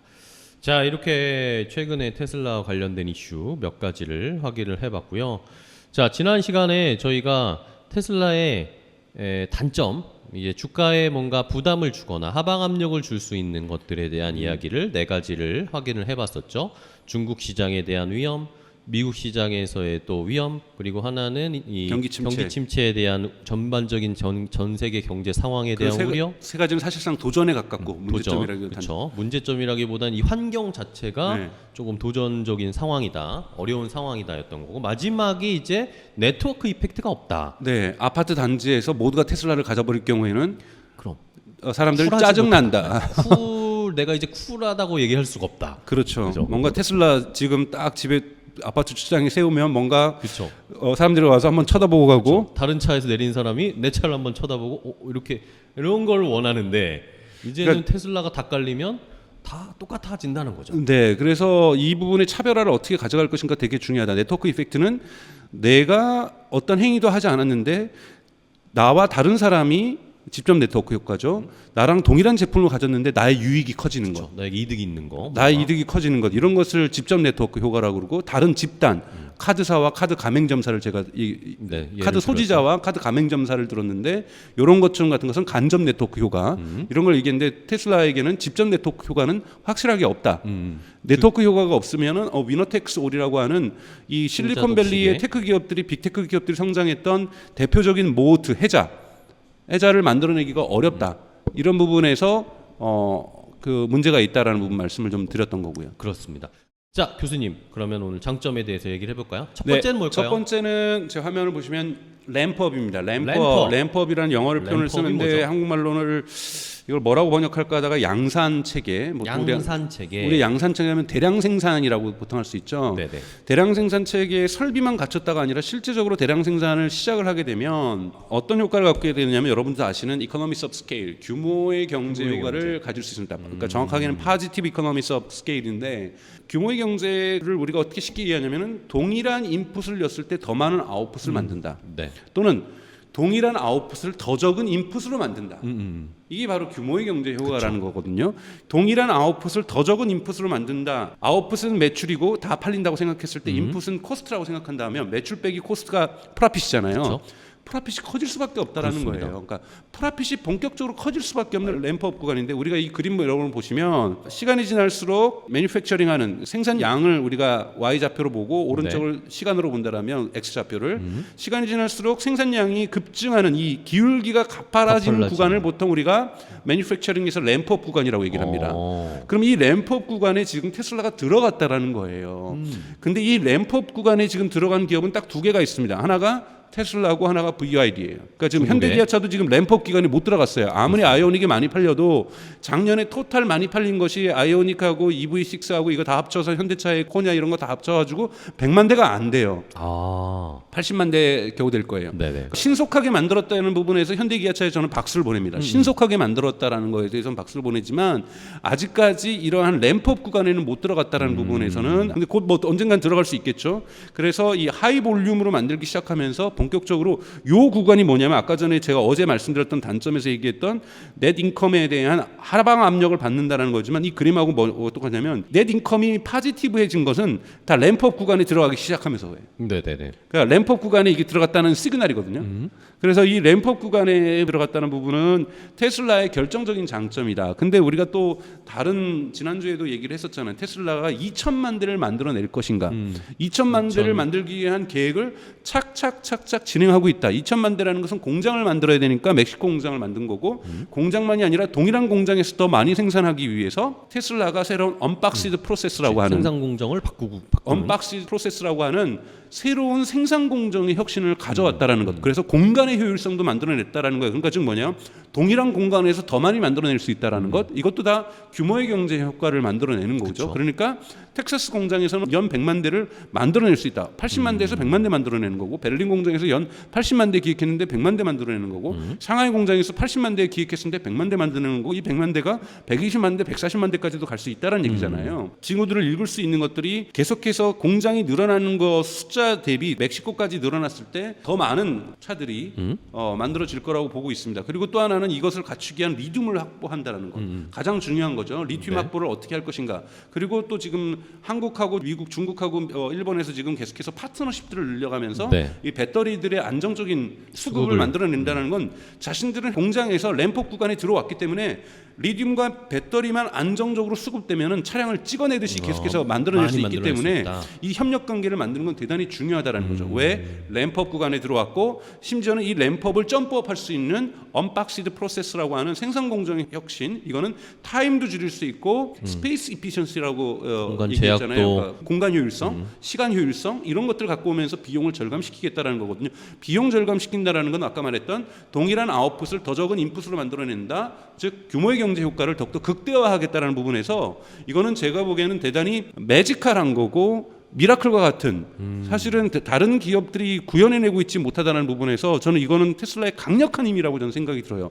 이 부분을 빨리 만들어내지 못하는 대표적인 기업이 리비안하고 루시드예요. 제가 리비안하고 루시드를 부정적으로 보는 이유는 이거는 규모의 경제를 만들어낼 수가 없다라는 거예요. 물론 루시드 같은 경우에도 모델 3 외에 준하는 걸 만들겠다고 얘기했거든요. 근데 아직까지 흔히 말하는 모델 S 모델 정도의 비싼 모델에만 머물고 있잖아요. 그쵸. 이 비싼 모델에 머물러서는 램프업 구간에 들어갈 수가 없다라는 거예요. 그쵸. 리비안처럼 픽업 트럭도 램프업 구간에 들어가기 되게 어렵습니다.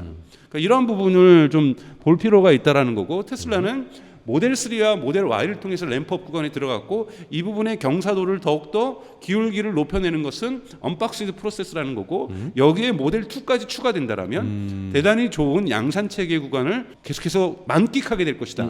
프로세스 혁신에 의한 이 넷 인컴의 어떠한 부분이 계속해서 증가할 수 있다. 거고. 다만 우려되는 것은 어제도 말씀드렸던 것처럼 넷 인컴의 부분을 갉아먹는 자꾸 프라이스 컷을 해줘야 매출이 겨우 유지되는 외부적인 경기 침체라는 수요가 지금 억눌려져 있다라는 그러니까 전기차에 대한 일반적인 제네럴한 수요가 억눌려지고 있는 게 아니라 우리의 주머니가 가벼워지고 있는 거죠. 소비가 위축되는. 그러니까 흔히 말하는 실질 임금이 줄어들면서 이자율이 높아지고 물가가 인상되고 뭐 이런 것들이 복합적으로 작용하면서 우리의 주머니가 가벼워지고 있다라는 것이 사실은 테슬라에게는 가장 큰 외부 환경으로서는 안 좋은 환경이라고 보고 이것이 넷 인컴을 누르게 될 것이다. 하지만 생산 공정에서는 넷 인컴을 극대화할 수 있는 조건들을 다 갖췄다. 이미 그 안으로 들어갔다. 이 부분이 테슬라의 가장 큰 장점입니다. 좋습니다. 첫 번째 장점은 이 생산량을 극대화할 수 있는 램프업 구간에 진입해 있는 거다. 이미 진입해 있죠. 이미 진입해 있고 여기에서 생산을 더 늘리기 위한 주변 환경들을 다 갖추어 나가고 있다. 예, 근데 그러면서 정상적인 램프업 기울기 구간에서 양만 증가하는 게 아니라 램프업 기울기마저도 더 가파르게 만들려고 가파르게 더. 그러니까 이게 아까 말했던 언박시드 프로세스라는 거예요. 그러니까 이 램프업 구간에서 X축으로 오른쪽으로 더 이동을 하는 것도 이동을 하지만 이 X축에서 이 기울기를 더 왼쪽으로 끌어올려서 가파르게. 예, 그러니까 시간이 지날수록 생산량이 많아질수록 사실은 더욱더 생산량이 그러니까 Y축이 올라가는 이러한 결과를 만들어낼 거기 때문에 대단히 중요한 구간에 들어갔다라고 볼 수 있고 이것이 되게 가속화될 거라는 말씀을 좀 드리고 싶어요. 이것이 첫 번째 그리고 가장 중요한 테슬라의 장점이고 사실 이것이 있기 때문에 직접 네트워크 효과가 없는 것을 극복할 수 있는 네 번째 오늘 마지막에 나중에 말씀드릴 장점 또한 겨우 가능한 거라는 거예요. 이 램프업을 빨리 들어가야 되는 부분이 그래서 중요하다는 거고요. 첫 번째는 램프업 양산 체계가 이 기울기나 속도가 더 빨라질 것이다. 네, 그렇기 자, 때문에 두 번째는 그러니까 첫 번째 조금에서 그렇기 때문에 그것의 이펙트 결과가 뭐냐면 이런 보도가 나오잖아요. 니케이에서 보도한 건데 뭐라고 보도를 했냐면 토요타가 차 한 대를 만들 때보다 테슬라는 8배 더 많은 프로핏을 내고 있다라는 거예요. 토요타가 한 대 차 만들 때 네, 테슬라도 똑같이 한 대를 만든다면 프로핏이 8배가 테슬라가 많다라는 거예요. 여러분 토요타가 전 세계 넘버원 기업이고 넘버원 기업인 거를 떠나서 제가 뭐라고 말씀드렸습니까? 린 프로덕션, 저스트 인 타임 프로덕션을 매니팩처링 하면서 생산 공정의 혁신을 두 번째 만들어낸 그렇죠. 회사죠. 역사에서는 인류 역사에서는 두 번째로 만들어냈고 거기에서 가장 큰 장점이 제가 왼쪽 위에 있는 게 코스트 리덕션. 그러니까 테슬라도 코스트 리덕션은 세계 최고로 잘하고 있는 기업이에요. 토요타의 프라핏도 대단히 좋다라는 거고 토요타는 당연하게 이 생산량에 있어서 판매량에 있어서 세계 넘버 원이기 때문에 내연기관 자동차 부분에서는 램프업 구간에 있어요. 근데 그 기울기가 그렇게 높지 않다라는 거예요. 완만한 기울기로 램프업 구간에 있다라는 거고 테슬라는 기울기가 되게 세다라는 거죠. 가파르고. 그러다 보니까 8배나 더 많은 이런 것들이 나올 수 있다는 부분은 테슬라의 정말 강력한 장점이라고 볼 수 있습니다. 그래서 실제로 이거 보세요. 이것도 토요타하고 자동차 한 대 만들 때 프라핏이었는데 처음에는 보세요. 2020년에는 테슬라나 토요타나 큰 차이 없었어요. 그러게요. 물론 테슬라가 앞서가고 있었지만 심지어는 테슬라가 역전당하기도 해요. 그런데 이게 뭐냐면 그다음부터 기하급수적으로 언제부터 뛰냐면은 21년 6월부터 뛰어요. 그러네요. 6월, 8월 그러니까 이때부터 램프 구간에 들어간 거예요. 오. 그러니까 이 부분은 램프 구간이라고 보고 실제로 그리고 2022년 들어오면서 1월부터 3월, 그다음에 네네. 4월부터 6월 그러니까 분기별로 하는 거죠. 1사분기, 2사분기, 3사분기. 여기가 진짜 확실한 램프업 격차가 더 커졌네요. 네, 커진 거죠. 8배나 되는 거죠. 이거는 놀라운 겁니다. 제가 그래서 아까 전에 여기서부터 넷 인컴이 커지거든요. 그러니까 이 부분부터 넷 인컴이 커지고 있다는 부분은 정확하게 실제로는 2021년 7월 정도부터 본격적으로 램프업 구간으로 들어가기 시작하면서 점프업을 하는 걸 네네. 이것들이 더 커질 수도 있다는 거죠. 그러니까 이런 부분들을 좀 보셨으면 좋겠다라는 이게 부분 더 커질 수도 있다 이 격차가. 네네네. 첫 번째 장점이었습니다. 램프업. 네. 자, 그럼 두 번째 번째는 장점은 미국 뭘까요? 정부의 보조금이죠. 미국 정부의 보조금. 미국 정부가 물론 여기에서 프라이스 커팅을 해서 보조금으로 들어갔다는 건 단점이긴 하지만 지금 사실은 이제야 비로소 시작된 것이 뭐냐면 인플레이션 리덕션 액트는 정말 어마어마한 보조금 정책이에요. 왜 그러냐면 미국은 자동차의 시장 점유율에서 2021년 기준으로 해서 보급률 자체가 캘리포니아는 좀 많았지만 5% 미만이었단 말이에요. 그러니까 전기차 보급률이 5%도 안 되는 구간이고 그쵸. 한국은 더 적습니다.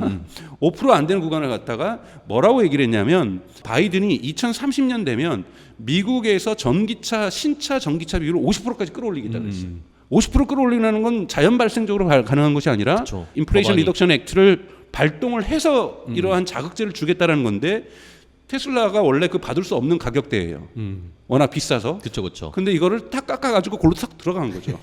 그래서 35,000불에 실제로 테슬라의 가격을 낮췄고 모델 3 같은 경우에는 저가 모델 같은 경우에는 여기에 7,500달러를 더해버리면 그렇죠. 이건 거의 모델 2의 가격이라는 거예요. 그렇죠. 그래서 소비자가 느끼기에는 가격이 굉장히 다운되는 거죠. 그렇죠.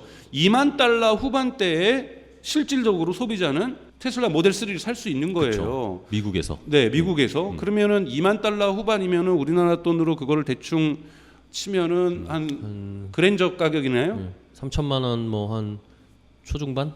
그러면 소나타 가격 아니에요? 그렇죠. 네, 소나타도 뭐 옵션 붙이고하면은 3천만 원 넘었을 때도 그쵸, 있잖아요. 그러니까 소나타 가격으로 테슬라 모델 3 살 수 있다? 원더풀한 거예요. 그쵸. 물론 여기에서는 장단점이 연결되어 있긴 하죠. 프라핏 레이트를 누르는, 넷 인컴을 누르는 그런 부분이 있지만 미국 정부의 보조금이 앞으로 이것은 폭증할 거기 때문에 이거 부분은 대단히 긍정적인 효과가 있다. 그래서 경기 침체의 하방 압력을 이것이 뚫고 일어날 수 있을 정도의 보조금 정책은 명확하게 테슬라에게 있어서는 전 세계에서 두 번째로 큰 시장에서 지금 이 정부 보조금을 지금 현대차가 못 받고 또 이게 지금 문제가 되고 있는 게 유럽도 못 받고 있잖아요. 그렇죠. 그래가지고 대단히 무역 갈등으로 나오고 있어서 현대차도 받게 해달라, 유럽의 차들도 받게 해달라, 유럽 차들도 난리 났거든요. 그렇죠. 그래서 공장을 지금 폭스바겐이나 벤츠도 유럽 차기 때문이 아니라 북미에서 멕시코, 미국, 캐나다에서 생산될 때만 미국 정부의 보조금을 받을 수 있어요. 그러다 보니까 현대기아차도 지금 조지아에다가 지금 공장 짓겠다. 근데 그 공장 져서 차 나오려면 시간 걸리거든요. 그렇죠. 그 사이에 테슬라가 다 시장을 먹어버리면. 네, 그러니까 그런 부분에 대해서 그리고 그것이 램프업 구간에 들어가는 것도 아니고 그래서 이 부분들은 좀 지켜볼 필요가 있다라고 좀 말씀을 좀 드리고 싶고요. 네. 자, 두 번째는 정부 보조금. 보조금. 어쨌든 지금 네. 미국 정부가 2030년까지 이 자동차 판매 절반은 전기차로 할 네. 것이다. 네. 그럼 어쨌든 미국에서 전기차에 가장 뭐 많은 팬을 보유하고 있고 많은 사람들이 원하는 차는 테슬라니까. 그런 보조금 정책에 가장 수혜를 많이 받지 않을까라는 것이었습니다. 그리고 또 세 번째도 미국 세 번째는요? 시장하고 관련돼 있어요. 사실은 신제품이 이제는 본격화되기 시작했다. 이제 신제품? 작년 말에 12월에 세미가 나왔잖아요. 그러니까 이 트럭, 전기 트럭. 예, 미국에서는 이 전기 트럭에 대한 수요가 대단히 큽니다. 그리고 미국만이 아니죠. 유럽도 크죠. 유럽 같은 경우에도 뭐 폴란드에서 출발한 트럭이 포르투갈까지 가야 되고 이탈리아나 그리스까지 육로로 그쵸. 운반을 하기 때문에 선박으로 운반하는 양도 있지만 육로로 많이 운반하고 있기 때문에 되게 장거리를 가는 이러한 트럭에 대한 픽업 수요가 트럭. 네, 그죠. 많죠. 그러니까 즉 컨테이너를 끌고 가는 더 큰 네, 그죠. 네, 큰 트럭에 대한 음. 트레일러에 대한 수요가 되게 크기 때문에 이 세미 트럭이 갖고 있는 시장의 의미는 대단히 크다고 볼 수가 있어요. 그래서 저는 이해가 안 가요. 왜 현대 기아차가 뭐 어린이집차 있는 이런 승합차 네. 그럼 왜 전기차 안 만드는지 이해를 할 수가 없고요. 그러게요. 그런 거 빨리 만들어서 수출해야 되는데 승합차 안 만들고 그냥 디자인만 이쁘게 만들어서 내연기관으로 만드는 거 저 거의 이해를 할 수가 없어요.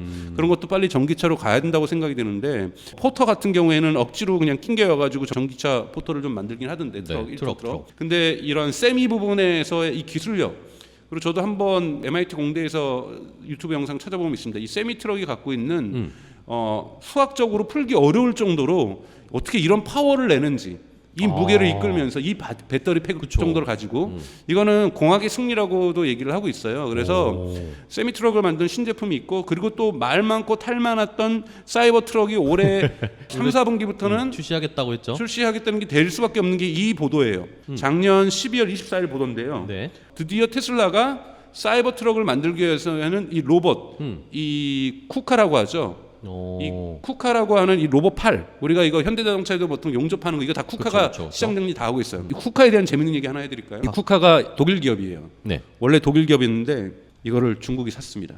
중국 건가요? 그럼? 이제 중국 회사가 된 거죠. 네. 메르체데스 벤츠의 제 1대 주주가 어딜 것 같아요? 질리예요. 지리 자동차. 지리가 메르체데스 벤츠의 최대 주주입니다. 오. 그러니까 메르체데스 주식을 많이 사고 쿠카 주식을 다 인수하자 독일 정부에서 새로운 법을 만들었어요.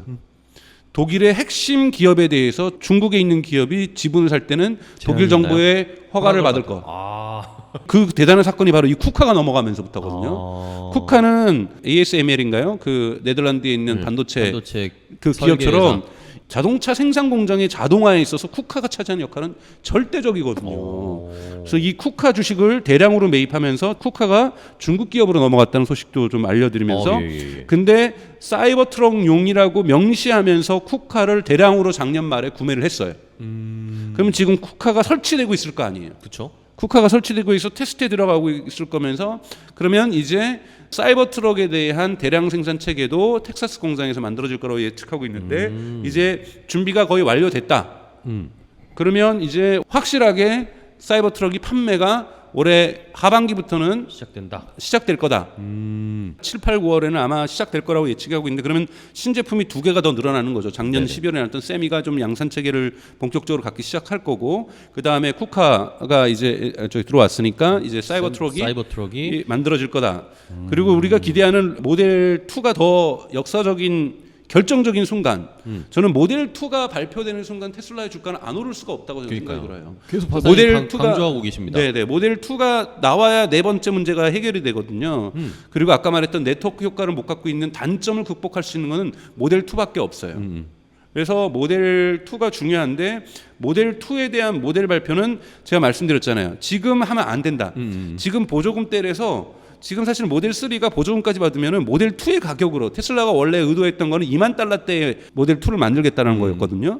그 이름이 뭐 모델 2가 아니라 다른 거가 될 수는 있겠지만 하여튼 새로운 모델을 저가형 모델을 만든다는데 그게 $20,000인데 지금 모델 3가 보조금까지 만드는 $20,000 후반에 만들 수 있으니 이거는 지금 내놓으면 안 되는 거죠. 카니발리제이션, 잠식 효과가 발생하기 때문에 안 된다고 말씀을 좀 드리고 싶은 거고요. 하지만 2024년 정도에는 아마 모델을 발표를 할 거고 빠르면 2024년 하반기부터는 모델 2가 양산될 거라고 좀 보고 있어요. 멕시코 공장이 2024년 말에 가동된다 그랬잖아요. 네네네. 그러면 2024년 말에는 그 멕시코 공장에서 처음으로 나오는 차는 모델 2가 돼야 될 거라는 거예요. 새로운 저가형 모델일 거다. 그렇죠. 그렇게 될 경우에는 2025년부터 본격적으로 모델 2가 판매가 되겠죠. 근데 이제 여러분들이 또 보셔야 될 것은 저는 장담하는데 멕시코 공장이 가동되기 전에 테슬라가 제 6번째 기가 팩토리를 어디다가 짓겠다고 선언을 할 거예요. 그것도 지켜보셔야 되는 거죠. 기가팩토리. 또 그러니까 새로운 기가팩토리 모델. 6번째에 대한 공식적인 발표는 멕시코 공장이 가동되기 전에 나올 전에. 거다.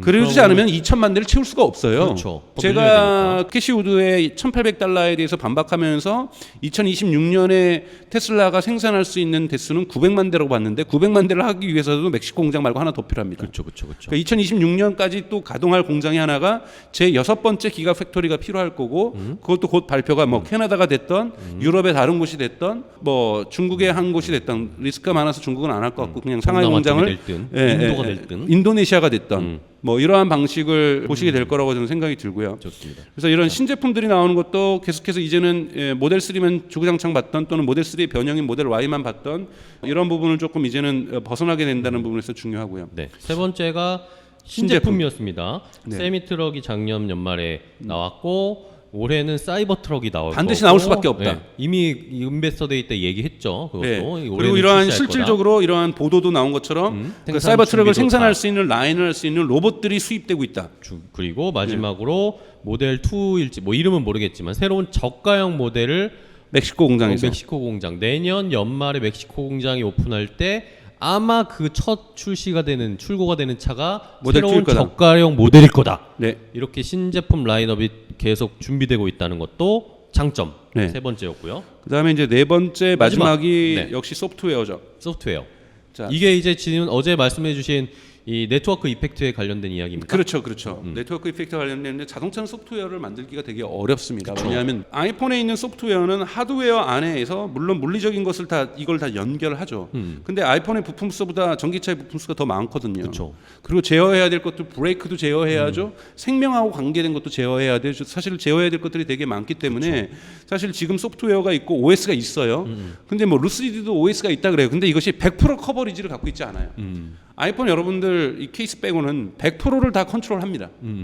소프트웨어가 그렇죠. 100%를 컨트롤하는 것이 진정한 의미에서의 OS죠. 오퍼레이팅 시스템. 그래서 근데 테슬라는 지금 오퍼레이팅 시스템으로 향해서 가장 빠르게 가까이 가고 있어요. 자동차들 중에는 네, 자동차들 중에서는 뭐 그래서 테슬라에는 앱도 좀 있잖아요. 뭐 무슨 앱도 있고 무슨 앱도 있고 그러니까 지난주에 폭스바겐하고 메르체데스 발표했어요. 우리도 앱스토어 테슬라처럼 만들겠다. 그래서 만들었던 앱들이 처음 보면 틱톡 앱을 만들겠다. 만들어도 왜 그런 걸 만드는지 모르겠어요. 왜냐하면 그러게요. 그냥 스마트폰으로 틱톡 하면 되지. 탔던 사람들이 차로, 그죠? 차에서 틱톡 하면 그 계정은 누구 계정으로 할 거예요. 그러니까 차에 타는 사람이 누가 됐든지 간에 즐길 수 있는 앱을 만들어야지. 그렇네요. 근데 거기다가 뭐냐 쇼피파이하고 뭐 틱톡 만들겠다 그럴 때 저 웃었어요.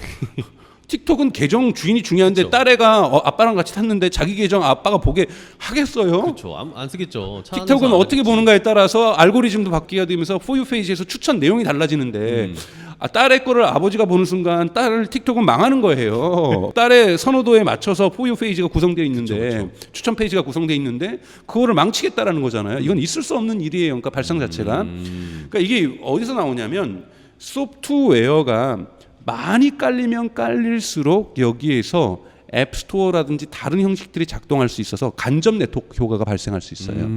제가 앱스토어가 간접 네트워크 효과가 발생했다. 자, 그럼 많이 깔리려면은 테슬라가 지금 목표하는 것처럼 2,000만 대 정도는 깔려야 되는 거예요. 네네. 자, 그런데 제가 묻고 싶어요. 현대기아차한테 제네시스로 2,000만 대 깔 수 있을까요? 연간?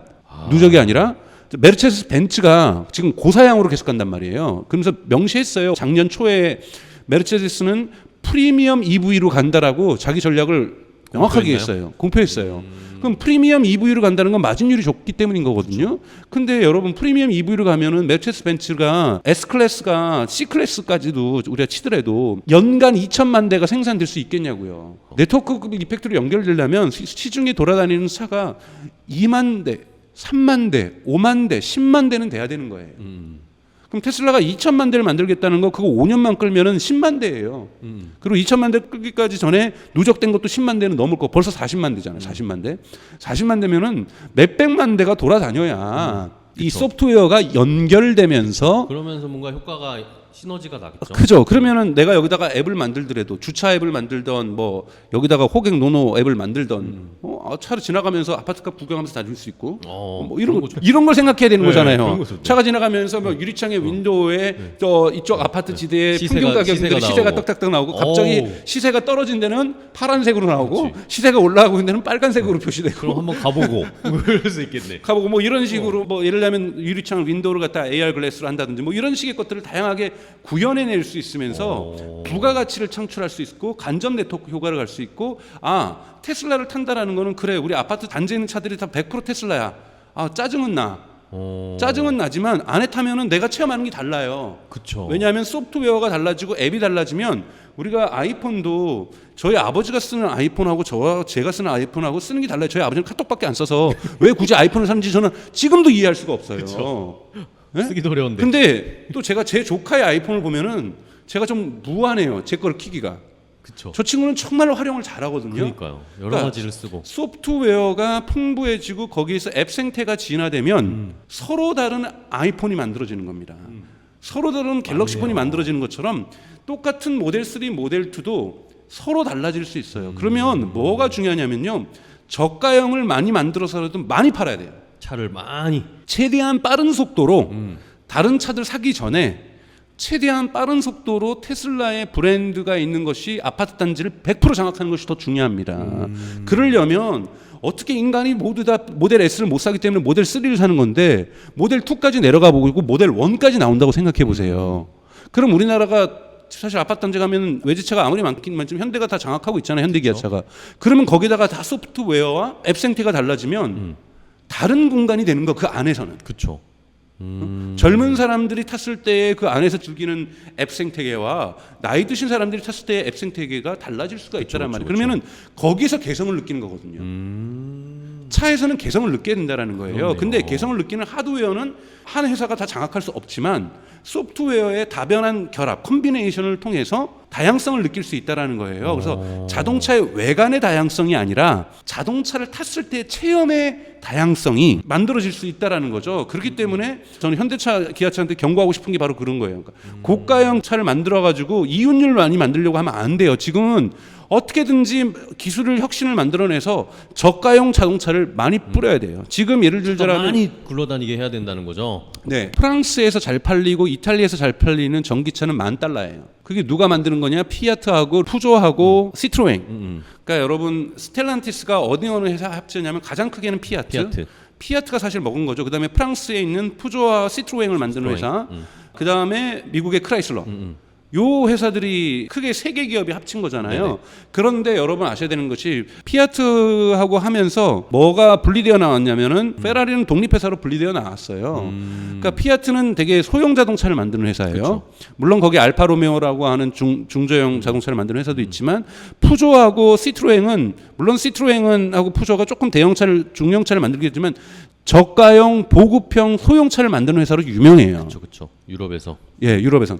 그러니까 지금 뭐냐면 푸조하고 시트로엥은 지금 $10,000짜리 전기차를 만들기 시작해서 그걸 팔고 있는데 다만 램프업 구간에 못 들어가서 대량 수요를 못 쫓아가는 거예요. 그런데 여러분 로마 한번 가보세요. 로마는 그 골목길에서는 큰 차를 만들 수가 없어요. 탈 수 없죠. 탈 수 없어요. 그러면은 이제 외곽만 돌아야 되는 거지. 근데 로마 시내로 들어가려면 차가 작아져야 되는 거 아니면은 마술을 부리든지 커졌다 작아 줄어들었다 하든지. 근데 그러려면 그런데도 보급이 돼야 돼. 거기 사람들이 더 많이 살아요. 로마에 팔리고 런던에 팔리고 그리고 파리에 팔리기 위해서는 심지어는 마크롱 대통령은 뭐라 그러냐면 자동차를 갖다 국가가 다 사가지고 전기차를 구동 모델로 차를 보급하고 싶다. 나라에서. 네. 그 정도로 전기차의 저가형 전기차 보급에 프랑스 정부는 앞서 나가고 있다란 말이에요. 그러니까 파리에서 예를 들면 독일에서는 아우토반이 있으니까 지금 현대 기아차의 전기차가 팔리는 건데 파리에서 잘 안 팔리거든요. 파리의 지형 구조에서는 중형차가 맞지 않아요. 네, 그렇죠. 자, 이런 부분들이 있고 또 소득 수준이 낮은 뭐 이런 표현 써서 죄송하지만 동남아시아 국가들 이런 데서 중국 시장도 마찬가지고요. 중국 시장도 소형차들이 더 많이 팔립니다. 그러면 중국 시장에서 테슬라가 BYD와의 격차를 좁혀내가기 위해서라도 소형차를 만들어야 되는데 이 소형차를 많이 만든다는 거의 장점은 여기에 소프트웨어를 깔 수 있는 네트워크 효과를 간접 네트워크 효과를 구사할 수 있다는 겁니다. 그래서 이런 그렇네요. 부분들 생각하기 위해서는 소프트웨어가 저는 가장 큰 장점이고 테슬라가 근데 이 소프트웨어는 그냥 독립적으로 좋아질 수 있는 게 아니라 2천만 대 팔아야 연간 2천만 대 팔아야 또는 연간 1,000만 대 팔아야 소프트웨어는 의미가 있을 수 있다. 그러니까 겨우 10만 대 팔면서 소프트웨어 갖고 앱스토어 만든다는 그 발상 자체가 저는 웃기다고 생각하는 거예요. 아, 이제 이렇게 설명을 해주시니까 좀 알 것 같아요. 저희가 옛날에 아이폰을 처음 쓰기 시작할 때 아이폰에만 있는 앱이라든지 아이폰으로만 할 수 있는 그런 기능들 때문에 사람들이 아이폰을 사고 싶어 했잖아요. 네네. 그런 것과 같은 맥락이네요. 그렇죠. 외관은 똑같아도. 그렇죠. 어쨌든 그 안에서 애플에서만 쓰는 앱들이 초창기에는 있었거든요. 그렇죠. 그런 걸 할 때 우와 신기하다라고 하면서 우와 나도 써보고 싶다 이런 마음이 막 들었었는데 자동차로 그걸 더 업그레이드해서 테슬라가 그런 걸 추구하겠다는 거군요. 그렇죠. 그리고 또 그거 해보세요. 소프트웨어는 배포할 때 한계 비용이 제로예요. 그렇죠. 그러니까 비용이 안 들죠. 10만 대에다가 까나 1,000만 대에다 까나 똑같단 말이에요. 근데 1,000만 대에 깔 때 훨씬 더 마진율이 좋겠죠. 그렇죠. 그리고 만들 비용도 훨씬 더 보상을 받을 수 있겠죠. 그쵸. 그리고 제가 앱을 만드는 회사예요. 저기는 메르세데스 벤츠는 거기는 앱이 저 만들어도 많이 팔려야 10만 개래. 근데 저기 가면 1,000만 개 만들 수 있어. 그러면 서드 파티라고 하는 제3의 앱 개발 회사에서도 어디 거 먼저 만들겠냐고요. 그렇죠. 큰 데를 더 만들겠죠, 당연히. 네. 고객이 많은데 더 만들 거 아니에요. 그러면 테슬라에는 앱 생태계가 기하급수적으로 증가할 수가 있습니다. 근데 현재 시장에서는 테슬라가 앱 시장으로 가는 속도에서 가장 빠르게 가고 있다. 그렇죠. 그러니까 테슬라의 소프트웨어 기술도 좋지만 이것만 보면 안 되고 이거는 반드시 뭐랑 쌍으로 가냐면 램프업하고 있는 양산하고 있는 대량 생산하고 있는 자동차 생산 대수하고 연관되어 있다라는 거예요. 기본 밑바탕은 생산이 왕성하게 되고 많이 차가 팔리고 깔려 있는 기본 전제가 있어요.